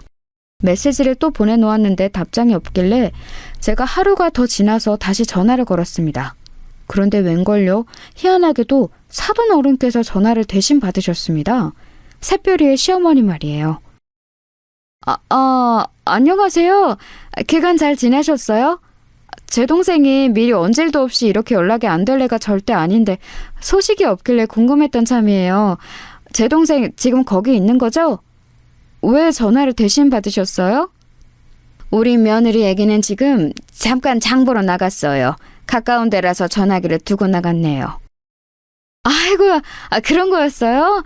제가 괜한 궁금증을 풀어왔었네요. 제 동생이 결혼하고 나서 무척 잘 지내나 봐요. 아주 자기 언니는 뒷전이 되었네요. 여자는 대개 결혼하고 나면 출가 외인이니 어쩔 수 없는 법이지요. 그러니 앞으로는 신경 쓰시는 걸 조금 줄이셔야겠어요. 네, 조언 감사합니다. 제 동생이 귀가하면 저에게 전화 한 통 좀 하라고 얘기 좀 전해주시겠어요? 우리 며느리 얘기가 별일이 없으면 연락을 안 할 수도 있겠고 별일이 있으면 어련히 따로 연락을 드릴 테고 뭐 이렇게 자기가 알아서 하겠죠. 그때 왠지 사돈 어른의 시큰둥한 말투에서 기분 나쁜 기운을 읽었던 것 같아요. 자기 며느리한테 네 언니가 전화 달라더라 이 말 하나 전하는 게 뭐 그렇게 어렵나요? 그렇게 하겠다 안 하겠다 이렇게 대답만 하시면 될 것이지 쓸데없이 빙빙 돌려 말씀하시면서 저에게 은근한 공격을 가하시는 것 같아서 기분이 팍 상했습니다. 그렇다고 이런 일로 성질을 부리는 것은 말도 안 되는 일이고 꾹 참고서는 평화롭게 통화를 종료했었네요. 말씀은 두루뭉실 짜증나게 하셨지만 그래도 제 동생 샛별이에게 애기 전달은 잘 해주실 거라고 믿었는데 이튿날이 되고 하루가 또 다 갔는데 기다리는 연락은 오지 않았어요. 그래서 결국 제부에게 연락을 했죠. 이제 거의 오기 부리는 심정이었습니다. 샛별이에게 직접 너 왜 연락이 없냐고 당장 물어보지 않으면 속이 답답해서 미칠 지경이기도 했네요. 밤에 갑자기 불쑥 전화를 해서 미안해요. 제부, 지금 샛별이하고 같이 있죠? 샛별이 좀 바꿔주세요. 제가 그렇게 말을 했을 때였어요. 제부의 당황해서 우물쭈물하는 소리가 들려왔고 희미하지만 분명히 수학의 너머에서 샛별이의 목소리도 살짝 들려왔어요. 왠지 반가워서 제가 다시 샛별이를 찾으려 할 때였습니다. 제부가 이상한 소리를 하더군요. 와이프는 지금 자고 있습니다. 그래서 통화가 곤란할 것 같아요. 네? 잔다고요? 밤이긴 하지만 벌써 잘 시간은 아닌 것 같은데요. 원래 일찍 자는 애가 아닌데. 어디 아프기라도 한 건 아니죠? 사실 와이프가 감기 기운이 살짝 있어요. 환절기라서 면역력이 떨어진 건지 어디 크게 나돌아다닌 것도 아닌데 살짝 감기가 왔네요. 죄송합니다. 제가 좀 더 잘했어야 했는데. 마음 같아서는 그냥 깨워달라 하고 싶었으나 왠지 그러기엔 제부가 통화를 얼른 마무리하고 싶어하는 느낌이었어요. 샛별이가 감기 기운이 온 것에 제부가 저희 눈치를 보며 조마조마하고 있는 것은 아닐까 싶기도 했고요. 자식처럼 키운 동생이니까 유난 떨 수밖에 없느라고 선언을 해놓기는 했으나 정말로 유별난 호들갑을 떨고 싶지는 않았습니다. 샛별이의 결혼 생활을 망쳐놓을 작정은 아니었죠. 저는 별수 없이 동생이 일어나면 전화 좀 달라는 말만 전했습니다. 그런데 이튿날이 되어도 또 연락이 없는 거예요. 걱정과 불안과 짜증이 한데 섞여서 피어올랐습니다. 그런 저를 보면서 남편이 고개를 흔들었지요. 당신 아까부터 보자 하니까 일을 왜 그렇게 갈고 다리를 왜 그렇게 떨어? 이 다 나가고 복 다 나가겠어. 처제가 어련히 잘 있을까 봐서 이래? 잘 때 이간의 습관이 있는 당신이 나에게 할 말은 아니야. 그리고 다리 떠는 게 건강에는 좋거든? 연락 이 정도로 안 되는 거 사실 대단히 별일은 아닐 수도 있어. 남들이 보면 그래서 뭐가 문제냐고 할 수도 있겠지만 내 동생은 이렇게 연락이 안 될 사람이 아니기 때문에 내가 지금 이러는 거야. 내가 이런 말을 하며 당신은 화를 낼까 봐 참았는데 나는 처제가 결혼하고 나서 자기만의 온전한 생활을 가져본 것에 만족감을 느껴서 잠시만이라도 당신에게서 해방되고 싶어하는 건 아닐까 이런 추측이 들더라. 간섭을 벗어나서 한 번쯤은 아예 연락도 안 하고 안 받고 싶어하는 거겠지. 상식적으로 지금 이 상황은 그런 상황이야. 당신도 속으로는 내심 이렇게 생각을 하고 있었지? 아니, 조금도 그렇게 생각한 적 없는데? 우리 샛별이가 대체 왜 나를 간섭이라 여겨? 그럴 애가 아니야. 당신은 뭘 몰라. 당신은 처제가 늦둥이 동생이기 때문에 자식만을 애틋하게 키워봐서 그러는 거야. 원래 자기 자식을 다 안다고 부모는 과신하잖아. 그런 거랑 똑같아. 샛별이는 나를 자기 인생의 대장이라고 여기면서 자란 애야. 내가 걔를 밀어주면 걔는 착실하게 앞으로 나아가면서 으쌰으쌰 잘 살아왔어. 당신이 알지 못하는 우리 자매만의 역사가 있고 유대관계가 있으니까 헛다리 짚지 마셔. 저는 남편에게 어림도 없다는 듯 굴었지만 사람 마음이라는 게 강철처럼 아주 단단할 수는 없는 법이더군요. 겉으로 티는 안 내어도 깊은 속으로는 진짜일까? 내 동생이 지금 나를 잠시나마 벗어나고 싶은 존재로 여기는 걸까? 이런 생각이 들어서 가슴이 찰렁 내려앉았습니다. 저희 애들도 저에게 그러더라고요. 이모는 이미 다 큰 성인인데 자기 인생의 이막을 찾아서 결혼까지 했는데 제가 너무 쓸데없는 걱정을 하면서 지금 참견 중인 거라고 말입니다. 남편과 자식들이 다 비슷한 말을 하니까 저도 약간 자중이 되긴 했죠. 차분하게 마음을 가라앉히고 샛별이가 먼저 연락을 주기로 기다렸습니다. 기다림의 미학이라는 표현도 있잖아요. 그걸 실천하기로 했던 거죠. 하지만 지금 한 달을 채우도록 연락이 없는 건 좀 너무한 거 아니야? 차분하게 마음을 가라앉히기는 개뿔. 안 되겠어. 누가 나를 간섭쟁이로 욕을 하고 비웃든 말든 상관없어. 이런 답답한 심정을 안고 지내느니 저질러 버리는 게 낫지. 당장 쳐들어간다. 그러나 제 성격상 실천의 결심은 얼마 가지 않았고 차키를 집어들고 말았습니다. 왜냐하면 제보 또한 연락이 안 되고 있었기 때문입니다. 왠지 제 연락을 피하는 것 같다는 생각이 들었어요. 차로 2시간 걸리는 거리를 저는 1시간 40분 만에 돌파하여 새별이가 있는 곳에 도착을 하였습니다. 새별이의 시댁이기도 했지요. 거침없이 현관 앞으로 가서 초인종을 눌렀습니다. 새별이의 시어머니 사돈 어른이 응답을 하시더군요. 불쑥 찾아온 방문객의 정체가 저인 것을 아시자 인터폰 너머로 왠지 흠칫하시는 게 느껴졌어요. 동생 만나러 왔다고 했더니 없다고 하더라고요. 제가 문이나 열라고 그랬죠. 먼 길 왔는데 인터폰으로만 대화하고 있는 건 좀 아니었으니까요. 사돈 어른도 그리 생각하기는 하셨는지 잠시 후 현관문을 열어주셨습니다. 처음에는 분명 결이 가득한 얼굴로 문을 딱 여셨는데 살벌하게 가라앉은 제 얼굴을 보시더니 약간 주춤하시면서 안색을 바꾸셨어요. 제 귀에 눌리신 모양이었습니다. 굉장히 난처한 표정으로 눈썹을 축 내리시면서 제 동생이 없으니까 지금은 곤란하다고 하시더군요. 우리 며느리 애기가 아침 일찍부터 약속이 있다나 뭐라나 그러면서 외출하고 지금은 없어요. 어떡하죠? 어떡하기는 뭘 어떡하나요? 제가 안에 들어가서 동생을 기다리면 되겠죠. 굳이 그러실 것은 없는데요. 여기 근처에 카페 하나 크게 생겼는데 거기로 가시겠어요? 제가 차 한 잔 사드려도 좋고요. 옆으로 비켜주시는 게 저한테는 더 좋을 것 같습니다. 저리 좀 비켜주세요.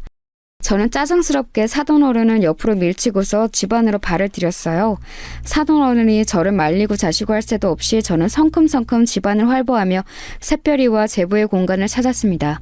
가정 안쪽에 있는 부부 침실 문득 딱 열었을 때였어요.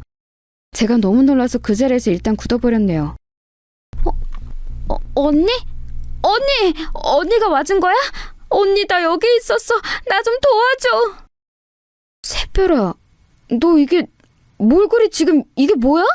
다쳤어? 이 엄청난 기부스들은 대체 무슨 약물인데 어쩌다 이랬어? 언제 이랬어? 연락은 왜 안 됐어? 침대에 비스듬히 눕듯이 앉아있던 제 동생은 오른팔과 오른다리에 두툼한 기부스를 하고 있었습니다. 상상도 해본 적 없던 상황에 제가 진짜 기가 막히더라고요. 설마 이렇게 크게 다친 후였다니. 병원에 입원을 하고 있는 쪽이 더 어울릴 만한 기부스들이었는데 집에서 이런 몰골로 처박혀 있었다니 너무 어이가 없었습니다. 그런데 곧 더한 사실이 샛별의 입을 통해서 밝혀졌어요. 내가 연락을 하고 싶어도 할 수가 없었어. 휴대폰을 어머님이 가져가 버리셔서 언니나 다른 사람에게 연락하면 가만 안 두시겠다고 그런 엄포를 놓으시고는 돌려주지 않으셨어. 뭐라고? 미친 거 아니야? 연락을 왜 못하게 해? 저기요, 이것 보세요. 이게 대체 어떻게 된 일입니까? 제 동생이 팔다리를 죄다 다쳐서 이런 꼴이 되었는데 왜 제가 몰라야 했던 거죠? 게다가 한쪽 팔다리가 다 이렇게 됐으면 당연히 거동이 불편한데 왜 목발이고 뭐고 주변에는 아무것도 안 보여요? 저는 눈이 돌아가서 아연 실색을 하며 방 안의 풍경을 바라보고 서 있던 사돈 어른을 향해 외쳤습니다. 사돈 어른은 입을 꾹 다문 채로 저를 답답하게 만드시더니만 이내 어쩔 수 없었다고 작은 목소리로 중얼거리셨죠. 그때 샛별이가 눈물을 흘리며 울기 시작했어요. 제가 와줬으니 이제 지옥 탈출이라고 여겨져서 눈물이 터진 것이었죠. 서럽게 엉엉 울면서 저에게 그간의 이야기를 해줬는데 오늘아 진뭉개진 발음이었지만 핵심을 이해하는 것에는 큰 어려움이 없었습니다. 제부가 이런 거라고? 둘이 말다툼하고 있을 때 제부가 너를 확 밀치는 바람에 네가 이렇게 다친 거라고? 그래놓고서 너에게 이혼을 당할까봐 네가 나에게 일러 바치면 내가 사다를 내놓을까봐 그걸 계속 작정하고 숨겨온 거야? 병원에서부터 너를 감시했었다고? 다친 후로 병원 말고는 다른 곳을 한 번도 외출한 적이 없었고? 저는 멍하니 샛별의 말을 곱씹으면서 서서히 제 안에 번지는 충격으로 허탈한 웃음을 지었습니다. 사람이 너무 어이가 없으려니까 웃음부터 나오더라고요. 샛별이가 제부 같은 논팽이에 비하면 너무 어리고 예쁘긴 했지요. 공주니처럼 모시겠다고 해서 결혼을 시켜준 것이었으니 결혼 생활 초장부터 그게 어그러지면 다 끝인 거라고 제부와 그 어리석은 가족들은 생각한 모양이었습니다. 알고 보니 제부라는 놈이 엄청난 다혈질을 하고 했어요.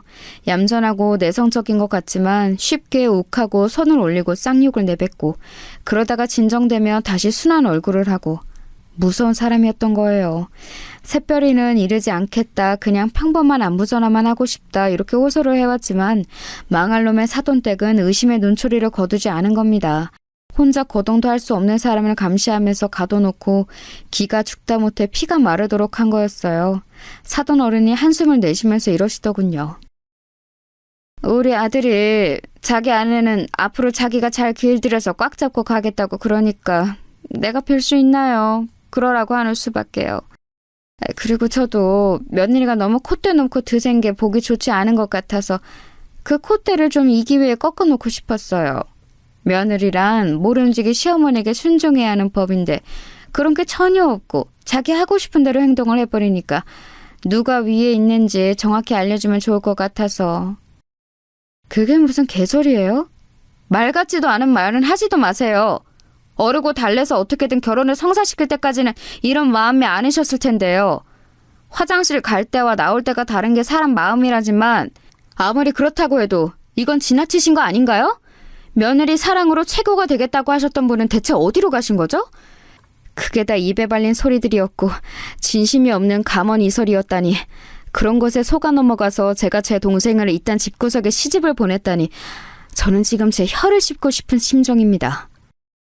이러니까 저희가 더욱 그랬던 거예요.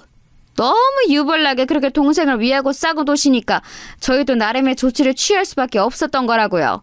며느리는 이제 저희 집안 식구인데 그것을 용납하지 않으실 것 같아서 그랬습니다. 네? 싸고 돌긴 뭘 싸고 돌아요? 어디 김밥 싸요? 도시락 싸요? 거참 표현을 이상하게 하시네. 제가 분명 말 같지도 않은 말은 하지 마시라고 했을 텐데요. 노망 나셨나 보네요. 조기 치매가 오셨네. 새별아, 나는 네가 벌써부터 치매가 온 시어머니 모시고 살기에는 너무나도 젊고 아깝다고 생각하는데 너는 어떻게 생각하니?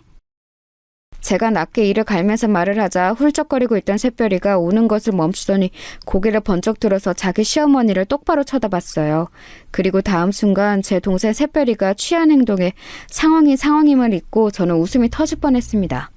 새별이가 멀쩡한 왼손을 들어서 손가락 부분만 기부스 밖으로 나와 있는 오른손을 움직이더니 기부스 끝으로 오른 손가락에 중지를 들어올린 거예요. 제가 키운 동생에게서 난생 처음 보는 손가락 욕이었습니다. 기부스 사이로 가운데 손가락을 들어올린 새별이가 눈을 부릅뜨고 말했어요. 어머님, 이거나 잡수세요. 그리고 꺼지세요. 그러자 사돈 어른이 삽시간에 얼굴이 벌겋게 달아오르더군요. 마음 같아서는 깽판을 쳐놓고 싶었으나 새별이를 챙기는 것이 우선이었기에 저는 얼른 부축에 나섰습니다. 목발도 없이 사람을 이렇게 방치해놨다니 새별이를 힘겹게 부축하는 동안 욕이 나오더라고요. 사돈 어른은 이대로는 못 간다면서 절대 못 보내니까 자기 아들이 올 때까지만이라도 있어야 한다고 박박 우겨댔어요. 그래서 제가 그 면상 앞에 꽉 쥔 주먹을 들이밀었죠. 한마디만 더 하면 주먹으로 응당하겠다는 표시였습니다. 불쑥 들이밀어진 주먹에 놀란 사돈 어른은 엉덩방아를 찌우며 주저앉았습니다. 세게 엉덩방아를 찌으신 것인지 바로 일어나지 못하시고 허리를 부여잡으며 고통스레 신음을 하셨어요. 그러거나 말거나 저는 새별이를 챙겨서 그곳을 빠져나가기에 급급했네요. 웬 정신나간 집안에 잘못 걸려서 그간 마음고생 몸고생 다 하고 있었을 제 동생을 생각하니 짠하기도 했고 미안하기도 했습니다. 내가 너무 미안하다 새별아. 진작에 찾아왔어야 했는데 네가 너무 잘 지내느라 나에게 연락을 일부러 안 할 수도 있다고 여기고서는 지금까지 시간을 지체해버렸어. 내가 잘못이었어. 아니야, 괜찮아. 하나도 안 늦었어. 다친 사람을 이렇게 고립시켜 놓은 남편 시대. 그렇다면 내가 다 나은 후에는 어쩌려고 이러는 것인지, 그 안에 나의 길을 팍팍 죽여놓으려고 이러는 것인지 정말 감이 안 잡히는 이상한 사람들이라서 황당했고 무서웠는데 그래도 꿋꿋하게 버틸 수 있었던 건 언니가 나를 찾으러 와줄 거라는 믿음이 있어서였어. 왜냐하면 언니는 내 대장이잖아. 대장이라면 반드시 멋지게 출동해 줄 줄 알았지. 새별이는 그렇게 말하며 씩씩하게 웃어 보였지만 눈가에는 눈물이 다시 맺혀 있었죠. 그야말로 황당한 일련의 과정을 지나는 동안 그 속이 얼마나 갑갑하고 두려웠을까요? 우선 병원부터 향했고 며칠 입원을 하는 것으로 정했습니다. 안락하게 병원에 누워있으니까 새별이가 얼굴이 편안해지더라고요. 그리고 우물쭈물하면서 저에게 심정을 고백해왔어요. 사실은 제가 탐탁지 않아 하는 결혼을 한 것이기 때문에 금방 이렇게 저를 실망시키면 안 될 것 같아서 자기가 그 상황에서도 가만히 있었던 것도 있다고 그랬어요. 저에게 나쁜 소식을 안겨주고 싶지 않았던 거예요. 그 마음이 뭔지는 알 것 같아서 차마 나무랄 수 없었습니다. 제가 한숨만 쉬고 있으려니까 샛별이가 민망한 분위기를 없애고 싶었는지 기부스를 가리키면서 이제는 진짜 병기다운 병기가 됐다며 장난을 치더군요. 먼저 밝게 구는 샛별이를 외면할 수 없어서 저도 장단을 맞춰줬네요. 저희 남매가 서로 웃고 떠드는 걸 보며 가슴을 쓸어내린 사람 바로 제 남편이었습니다. 자기 처제를 멋대로 오해한 후였으니 심장이 떨렸을 테죠. 만회를 하려는 것인지 제부라는 놈이 낯짝 두껍게 샛별이를 찾아왔을 때 활약을 하였습니다. 죄송합니다. 겁이 나서 그랬어요. 저 때문에 와이프가 크게 다쳤으니 영락없이 이혼이라고 당하고 질책당하고 손가락질 당하고 그럴까봐 갑자기 두려운 마음이 들어서 숨기기로 했습니다. 제가 판단을 잘못했던 것 같아요. 용서를 빕니다. 앞으로 잘할 수 있게 기회를 주세요. 살다 보면 이런 일 저런 일 벌일 수 있는 게 사람이지. 그렇다고 해서 무조건 꽁꽁 숨기고 문제를 마주하지 않고 회피하고 이런 게 맞다고 보나? 남자 왕씨는 다 시키네. 너 같은 놈에게 줄 기회 따위는 없어. 우리 처제 인생에서 썩 꺼져버려. 남편이 다른 건 몰라도 외관은 참 괜찮은 사람이거든요. 그걸 앞세워서 어깨 쫙 펴고 불효령을 내렸죠. 제부 같은 구질구질한 놈은 남편이 윽박을 지르자 꼬랑지를 말 수밖에 없었습니다. 그 이후로요? 당연히 둘은 이혼을 했고 그 과정에서 정당한 보상금도 다 챙겨놨습니다. 원래는 한 푼도 줄 수 없다며 뻔뻔하게 상대가 나왔었는데 저희 오빠하고 새언니가 살면서 만난 모든 인맥을 다 동원해서 털어버리겠다고 하니까 기세가 눌려서는 돈을 토해내더군요. 그 돈으로 저는 샛별이가 재미있는 생활을 누리기를 바랐는데 그걸 다 꽁꽁 묶어놓더라고요. 왜 그러냐고 물으니까 자기 조카들의 미래를 위해서 두는 거라고 그랬어요. 저희 애들만 해당이니까 오빠네한테는 비밀이라며 윙크를 하는 샛별이의 모습에 가슴이 찡해졌습니다. 만류하지는 못하겠더라고요. 제부였던 그놈은 나중에 소식을 우연히 들어보니까 꽃뱀한테 잘못 물려서 재혼 생활이 파탄났더군요. 자업자득인 것 같았어요. 제 동생 샛별이는 정말 괜찮은 남자를 만나서 재혼했고 행복한 가정 꾸려서 웃으면서 살아왔답니다. 이날 이때까지 아무 별탈 없이 말이에요. 앞으로도 남은 인생 동안 쭉 그랬으면 좋겠네요.